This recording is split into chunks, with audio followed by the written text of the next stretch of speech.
Alors, je le disais tout à l'heure, mais je témoignais du fait que certaines personnes reçoivent très souvent des factures avec des montants exagérés, exorbitants, anormalement élevés ou des impôts anormalement élevés à payer.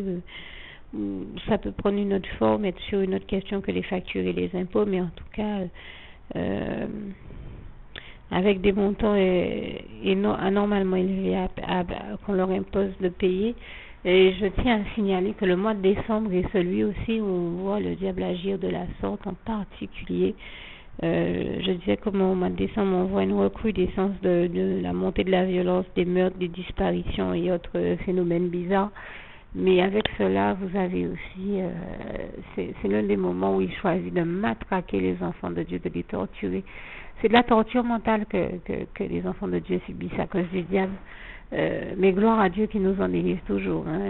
Ce sont toutes ces choses-là, je dénonce les œuvres des ténèbres et les stratégies du diable qui utilise toutes ces choses-là pour rendre les gens malheureux et voir si il fait des appels de fonds. On va dire que le mois de décembre est un moment où il fait par ce biais-là des appels de fonds où il essaie de voler aux enfants de Dieu leur bénédiction et de leur voler notamment l'argent que Dieu leur donne pour voir si lui, ces sommes-là, au lieu d'être investies dans les choses de Dieu, dans le royaume de Dieu, reviennent à son royaume. Donc il essaie de voler aux enfants de Dieu leur bénédiction et tout ce que Dieu leur donne pour s'en sortir, pour les empêcher d'évoluer, d'être épanouis et heureux.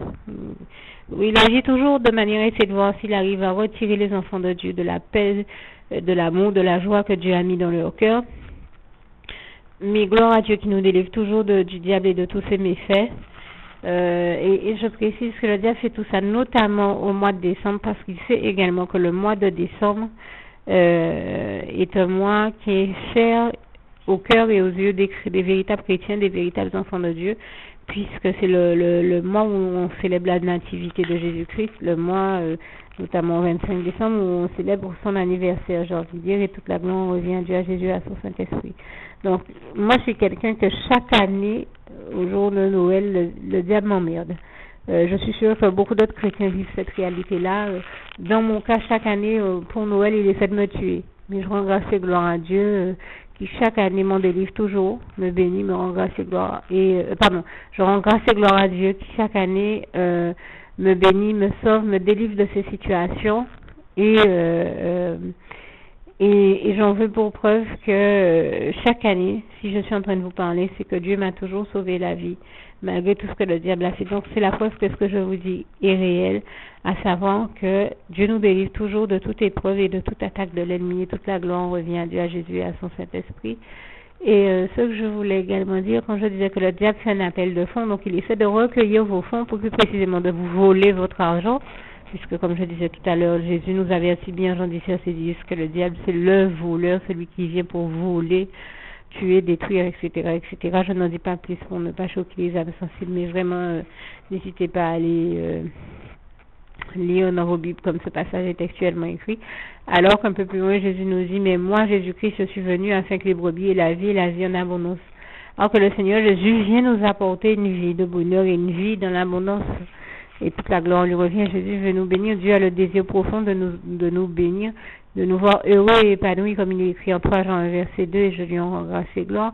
Seulement le diable fait tout pour nous retirer de ce bonheur, de cette paix, de cette joie, de cet amour dans lequel Dieu nous met.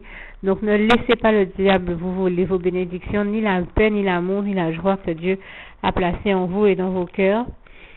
Et ne vous laissez pas voler par lui, puisque quand il fait ses appels de fond, son but est de tirer donc les gens vers le bas et vers le fond.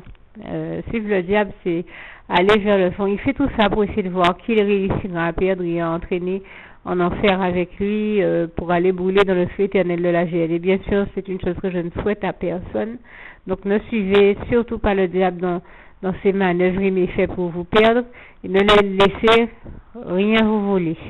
Dites non au diable, dites toujours non au diable, et toujours oui à Dieu, à l'Éternel notre Dieu, à Jésus-Christ et à son Saint-Esprit, parce que là où le diable abaisse le niveau, il le rabaisse jusqu'à son degré de bassesse à lui, c'est-à-dire en dessous de toute bassesse, Jésus-Christ élève toujours le niveau, nous édifie, nous purifie, nous édifie, nous amène au top des tops, comme diraient les jeunes. Avec Jésus, c'est toujours plus loin, toujours plus haut, de l'avant avec Jésus-Christ. Et Jésus-Christ enrichit, embellit, édifie nos vies. Et je lui rends grâce et gloire, toute la gloire lui revient. Et nous amène au top des tops jusqu'au summum. Il fait le maximum pour que nous soyons au summum, que nous soyons toujours plus élevés, édifiés. C'est lui qui entraîne toute forme d'élévation dans nos vies et de victoire, qui nous conduit à toutes les victoires de nos vies. Voilà, Jésus-Christ est celui qui élève le niveau là où le diable le rabaisse. Mais Dieu a le désir profond, comme je disais tout à l'heure, de nous bénir et donc de nous élever, d'élever nos vies, de nous amener à l'élévation spirituelle comme sur d'autres domaines. Et cela nous vient de Dieu, de Jésus-Christ et de son Saint-Esprit. Toute la gloire lui en revient. D'ailleurs, un passage démontre bien, je parlais des bénédictions de Dieu tout à l'heure, et je vous invite à ne surtout pas vous laisser voler vos bénédictions par le diable. Eh bien, il est écrit en Proverbe 10, verset 22, c'est la bénédiction de l'Éternel qui enrichit et ne la fait suivre d'aucun chagrin. Et ce passage, je peux vous dire qu'il est vrai pour l'avoir vécu en réalité. Donc ne laissez pas le diable vous dérober, vous voler les bénédictions de Dieu que Dieu a placées dans vos vies pour vous enrichir et enrichir vos vies. Et toute la gloire lui en revient. Donc vraiment, je veux vous dire de ne pas vous laisser décourager. Le sens de tout ce message-là, c'est un encouragement afin que ceux qui l'entendent ne se laissent pas décourager par les événements, par tout ce qu'on entend aux actualités, la montée de la violence et toutes ces choses-là. Sur le moment, on ne comprend pas et beaucoup de personnes se demandent pourquoi toutes ces choses arrivent. Nous ne comprenons pas le sens de ces choses-là. Mais sachez en tout cas qu'elles viennent du diable et des ténèbres, que c'est le diable qui fait tout ça pour essayer de perdre et de détruire l'humanité parce que c'est son but. Alors ne le laissez surtout pas gagner.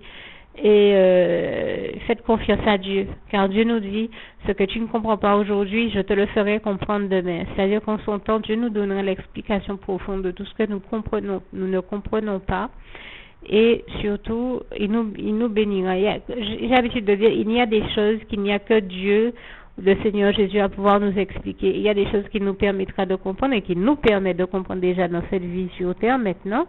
Et je lui rends grâce et gloire, mais il y a aussi des choses, je pense qu'il y a des réalités qu'on ne pourra comprendre ou que Dieu ne nous expliquera. Bien sûr qu'au moment où il sera utile pour nous de les comprendre et à un moment aussi où apprendre la réalité de ces choses-là ne pourra pas nous affecter, nous faire mal, et je rends grâce et gloire à Dieu qui prend tendrement soin de nous et qui fait aussi en sorte que nous n'ayons aucun choc psychologique parce que des fois apprendre une mauvaise nouvelle, certaines nouvelles peuvent nous choquer, et donc Dieu prend tendrement soin de nous afin que nous n'ayons aucun choc psychologique inutilement, parce qu'il y a des gens qui cherchent à comprendre certaines vérités, mais il y a des vérités que nous ne sommes des fois pas encore prêts à entendre nécessairement, et notamment sur le plan psychologique, parce que apprendre certaines informations ça peut énormément choquer. Donc Dieu, dans son grand amour et sa bienveillance envers nous, fait attention à ce que nous n'apprenions certaines nouvelles que quand nous sommes prêts à les entendre et à les apprendre aussi. Je lui rends grâce et gloire pour ça. Et comme je vous dis, il y a des choses qu'on saura sur terre, il y a des choses, je pense qu'il y a des réalités, des choses que sur les questions que nous nous posons, sur lesquelles nous n'aurons des réponses que quand nous serons au ciel. Donc nous pouvons totalement nous appuyer sur Dieu et lui faire une confiance totale qui nous révélera tout ce que nous avons besoin de connaître et qui nous révèle déjà dès maintenant dans cette vie, qui nous donne toutes les infos et toutes les révélations dont nous avons besoin, seulement pour certaines informations, les informations qu'il convient pour nous, pour notre meilleure santé physique, mentale et autres, psychologique et spirituelle, que nous apprenions au moment utile, au temps utile pour ça, c'est-à-dire au bon moment, au temps de Dieu pour ça. À savoir quand nous serons prêts à les entendre, à les comprendre et à les engrammer. Et gloire à Dieu qui prend tendrement soin de nous et nous protège des fois de certaines informations que nous ne sommes pas encore prêts à entendre. En tout cas, je vous dis que le Seigneur vous garde et vous bénisse tous, et ne tombez encore une fois dans aucun des pièges du diable. Dites non à tous ces appels de fonds. Vos fonds n'ont pas à aller dans les caisses du diable et dans le royaume du diable, les ténèbres et l'enfer, mais vos fonds, faites tout pour investir dans le royaume de Dieu plutôt, le royaume des cieux, le paradis, afin que vous continuiez à aller de l'avant avec Dieu Jésus-Christ et son Saint-Esprit. Et à vous tous qui m'écoutez, Je termine avec le souhait de mon cœur pour vous tous, Philippiens 4, verset 7. Que la paix de Dieu qui surpasse toute intelligence garde vos cœurs et vos pensées en Jésus-Christ. Que Dieu vous garde et vous bénisse et à bientôt.